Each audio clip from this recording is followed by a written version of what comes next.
नमस्कार। India debate के इस लाइव एडिशन में आप सबका स्वागत है। मैं हूं आशुतोष। दोस्तों, महाराष्ट्र से एक बड़ी खबर आ रही है। पहले मैं अपडेट दे दूं आपको कि महाराष्ट्र में क्या सब कुछ चल रहा है और उसके बाद मैं आपको इसके मायने बताता हूं। और आज मैं आपसे वही सब सारी बात करूंगा जिसके बारे में आप सोचते होंगे, लेकिन हमारे एसएसआर वॉरियर को यह ध्यान लगा करके इस जिद को यह देखना है कि इस जिद को वो कब तक संभाल करके रखते हैं और कब तक इस लड़ाई को लड़ते हैं। हर पैमाने पर, हर तरह से वो चाहेंगे कि न्याय की लड़ाई लड़ने वाले, दिशा और सुशांत के लिए लड़ने वाले टूट जाएं, थक जाएं, हार जाएं और फिर अपना रास्ता बदलने और अपने अपने रास्ते चले जाएं। लेकिन हम ऐसा होने नहीं देंगे। महाराष्ट्र से खबर यह आ रही है कि पूर्व गृह मंत्री के खिलाफ सीबीआई ने एक एफआईआर किया है और एफआईआर किया है कि भारतीय जनता पार्टी के नेताओं को फॉल्स केसेस में फंसाने के लिए गृह मंत्री ने साजिश की। मित्रों, यह मामला गृह मंत्री से जुड़ा हुआ नहीं है। यह मामला है कहीं पे निगाहें और कहीं पे निशाना। हमने आपको यह बात बताई थी कि अनिल देशमुख साहब की एंट्री इस पूरे प्रकरण में कैसे हुई। अनिल देशमुख साहब को क्या पड़ी थी कि 4 साल के बाद यकायक उस केस को वो फिर से बोलने लगे और स्वयं मैदान में कूद जाए। आज मैं आपको फिर तफसील से बता रहा हूं।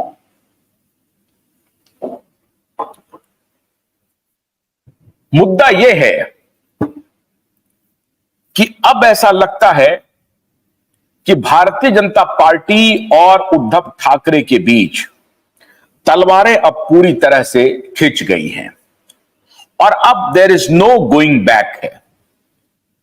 और ये जो चाल थी महाराष्ट्र के दिग्गज कहे जाने वाले बड़े नेता शरद पवार की, वो एक प्रकार से कामयाब हो गई है।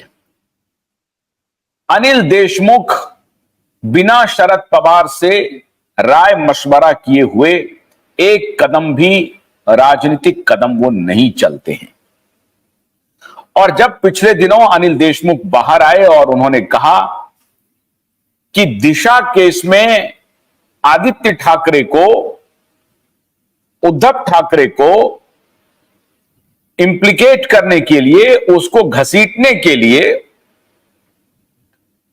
आप कुछ खुलासा कीजिए तो आप सीबीआई केस से बरी हो जाएंगे और ईडी वगैरह का जो आपके ऊपर छानबीन चल रही है उससे आप बच जाएंगे। अब ये अनिल देशमुख यकायक 4 साल के बाद, जबकि खुद अनिल देशमुख ये कह रहे थे कि उनके खिलाफ जितने केसेस हैं लगभग केस कमजोर हो गए हैं और 1-2 जो केस हैं उसमें भी वो बरी हो जाएंगे। अब एक ठीक चुनाव के पहले अगर अनिल देशमुख यकायक मैदान में आ जाते हैं और वो ये कहते हैं कि देवेंद्र फडणवीस ने किसी व्यक्ति को हमारे पास भेजा था कि आप आदित्य ठाकरे और उद्धव ठाकरे के खिलाफ कुछ खुलासा कीजिए, कुछ कंप्लेन कीजिए और कहिए कि दिशा सालियान की मौत में उनका हाथ है। अब मित्रों, यह बात कहकर के अनिल देशमुख ने 2 गलती कर दी है। पहली गलती तो यह कि तब अनिल देशमुख गृह मंत्री थे और अनिल देशमुख को मालूम ना भी हो, लेकिन चूंकि वो पुलिस के सर्वे सर्वा थे, गृह मंत्री थे, मुंबई का पुलिस कमिश्नर उनको रिपोर्ट करता था, महाराष्ट्र का डीजीपी उन्हें रिपोर्ट करता था, तो यह बात तो कबूली नहीं जा सकती है कि दिशा सालियान की मौत की जो फाइल है उसको जब क्लोज किया गया तो उसमें अनिल देशमुख को कोई जानकारी नहीं होगी। मैं ऐसा मान सकता हूं कि वो गृह मंत्री थे और ये पूरा का पूरा डील उस वक्त के मुख्यमंत्री उद्धव ठाकरे और बेटे जो मंत्री हैं उनके तरफ से होता होगा। लेकिन कुछ राजनीतिक मजबूरी की वजह से अगर अनिल देशमुख जी इस बात का खुलासा नहीं कर रहे थे, तो ये आज 2024 में ये बात कहकर के वो एक प्रकार से बाप बेटे को क्लीन चिट दे रहे हैं। मुझे नहीं मालूम कि अनिल देशमुख जी ने ऐसा क्यों कहा। मैं ये भी इसकी पुष्टि नहीं कर रहा हूं कि अनिल देशमुख जी को सारी बात की जानकारी होगी ही होगी, मुमकिन है नहीं हो। मुमकिन है कि तब बाप बेटे इस पूरे प्रकरण को अंजाम दे रहा था तो ये बाप बेटे को मालूम हो और गृह मंत्री को इस पूरे लूप से बाहर रखा गया हो। क्योंकि अगर मुंबई के पुलिस कमिश्नर को मुख्यमंत्री का फोन जाता है या मुख्यमंत्री के बेटे का फोन जाता है तो जाहिर है वो इन्फ्लुएंस्ड होगा बजाय कि गृह मंत्री के। गृह मंत्री उनके बॉस हैं, लेकिन गृह मंत्री को चूंकि वो अलायंस में हैं, अघाड़ी सरकार के हिस्सा हैं, इसलिए मुमकिन है कि गृह मंत्री को लूप में न लिया गया। और जब ये पूरी घटना हो गई तो गृह मंत्री को पता चला हो और राजनीतिक मजबूरी की वजह से गृह मंत्री ने तब जुबान नहीं खोली हो। खैर, अब विषय है कि उस वक्त उन्होंने नहीं खोला जुबान, कोई बात नहीं है। लेकिन 4 साल के बाद अगर वो ये बात कहते हैं, उससे दो गलती। एक तो भारतीय जनता पार्टी के साथ उनका यह कहना कि मेरे ऊपर भी जब अजीत दादा पवार तोड़ करके पार्टी जा रहे थे तो हमारे ऊपर भी दबाव था कि आप भी आ जाइए और आप एक काम करिए कि आप उद्धव ठाकरे और आदित्य ठाकरे के बारे में लिख दीजिए। इससे पब्लिक में वो संदेश देना चाहते हैं कि उद्धव ठाकरे और आदित्य ठाकरे की दिशा सालियान की मौत से कोई लेना देना नहीं है। मित्रों, आज मैं आपको, अगर आपकी स्मृति कम हो गई हो, मैं आज आपको दोबारा ये बात, चूंकि महाराष्ट्र में विधानसभा के चुनाव हैं और मैं समझता हूं कि इस मुद्दे को चुनावी मुद्दा बनना ही चाहिए, क्योंकि ये लड़ाई सत्य की लड़ाई है, ये न्याय की लड़ाई है।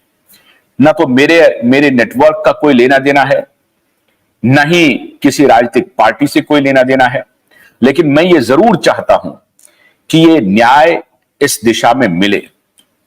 मैं आपको एक ग्राफिकल वीडियो जिन्होंने ये बनाया है, मैं उसके प्रति अपना आभार प्रकट करता हूं। बहुत ही शानदार ग्राफिकल वीडियो बनाया है और उसमें जिन सारे सवालों को हम लोगों ने पूछा है, सिटीजन कोर्ट ऑफ भारत में भी हमने इस मुद्दे को उठाया था, आपको याद होगा। और उस सिटीजन कोर्ट ऑफ भारत में हमने सारे मुद्दे को वन बाय वन उठाया था और उसके बाद हम लोगों ने फैसला भी सुनाया था कि गुनहगार कौन है, और उसके बाद हम लोग कोर्ट भी मूव किए और उसके बाद इंटरवेंशन भी आया है। तो आज मैं ये जो आप सिटीजन कोर्ट की ये क्लिप देख रहे हैं, ये सुशांत और दिशा के मामले में ही था। ये सुनवाई हमने पिछले साल 15-16 सितंबर को की थी, जो सिटीजन कोर्ट ऑफ भारत आज 1 साल होने जा रहा है। और उसके बाद ये स्थिति हुई जब हम लोगों ने अक्टूबर में मुंबई हाई कोर्ट में PIL फाइल किया इनके खिलाफ कि कस्टोडियल इंक्वायरी शुरू होनी चाहिए। उसके बाद आदित्य ठाकरे का इंटरवेंशन आया, क्योंकि इनको तब तक सिटीजन कोर्ट ऑफ भारत का वर्डिक्ट पता चल गया था और सारे फैक्ट्स जब हम लोगों ने सामने में रख दिए थे, उसके बाद इनको मालूम हो गया था कि अब ये मामला दबने वाला नहीं है। अब ये मामला क्यूवाइड नेटवर्क ने अपने हाथ में ले लिया है और सिटीजन कोर्ट ऑफ भारत ने अपने हाथ में ले लिया है। अब ये मामला जन जन तक पहुंचेगा और इस पे जन आंदोलन खड़ा होगा, और जन आंदोलन खड़ा हो गया। आप सबके सहयोग से आज ये मामला जिंदा है और आज अगर महाराष्ट्र में ये चुनावी मुद्दा बन रहा है तो मुझे बहुत खुशी हो रही है कि ये मामला चुनावी मुद्दा बनना चाहिए, क्योंकि गुनहगारों को जेल भेजा जाना बहुत जरूरी है।